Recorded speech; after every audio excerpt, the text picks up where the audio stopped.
Greetings and welcome. We are in 303. We turn now back to Mr. Conrad's Unstoppable Volume, Lesson 2-6. This one called The Dream. You will maybe recall that Don Smith is a tragic story. In the previous chapter, we learned about that after a terrible night of drinking, alcohol involved, that he ended up killing a relative of his in a pretty brutal way. We're now going to turn to the next chapter in Unstoppable, and we have a couple of chapters now where there is some correspondence between the young man and Craig Conrad. Many have argued it was this experience that really did propel Mr. Conrad into the writing of the Unstoppable volume. Let's take a look.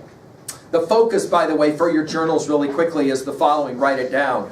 The challenge to listen to a poem from the other side is the way I'm going to say it. To listen to a poem from the other side. That is to say, try to learn from another's mistakes. If you ever have the opportunity to speak with anyone who has done something so terrible they are incarcerated, it is compelling to listen to what they have to say. They will usually say, "What I'm telling you was told to me, and I refuse to listen. But now I'm challenging you. Hear what I have to say." Let's go ahead and pay attention here. Several days, I'm reading with you now on page 86 of the Unstoppable volume. Several days after I visited Don Smith, my former student in jail, I received this letter.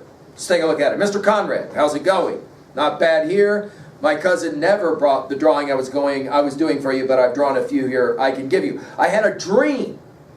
You'll understand the title here now. "I had a dream you and I were fishing the river in one of my secret holes. We were catching little pike left and right. Then we both hooked a couple of monsters. It took quite a while to get them in. Yours was 56 inches and mine was 60 inches.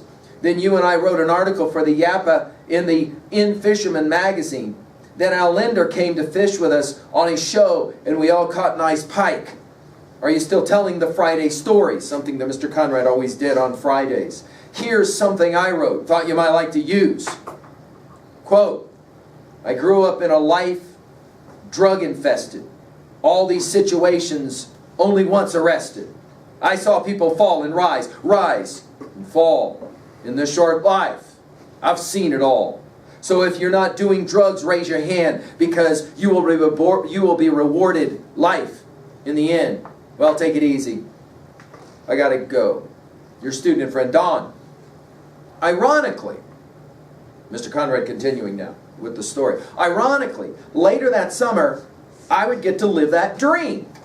I took my dad to Canada on a fishing trip. We just happened to be at the same lodge where the television crew from Fishing North America was filming a show. The producer of the series wasn't having much luck that week. On the 5th day of filming, he invited us to go along with him. We had been catching big pike the previous 4 days, and they wanted to get some of it on film.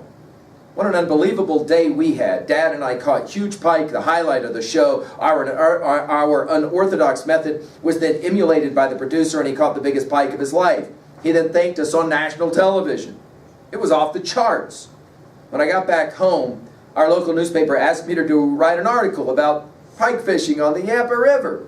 During this same time, Don Smith sat in his cell alone.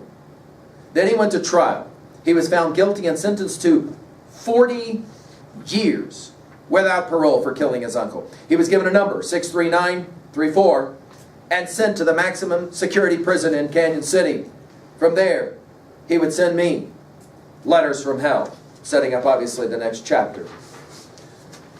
Let's go ahead and finish now by just making some quick observations for your journals. Notice, 1, let someone else's pain instruct you.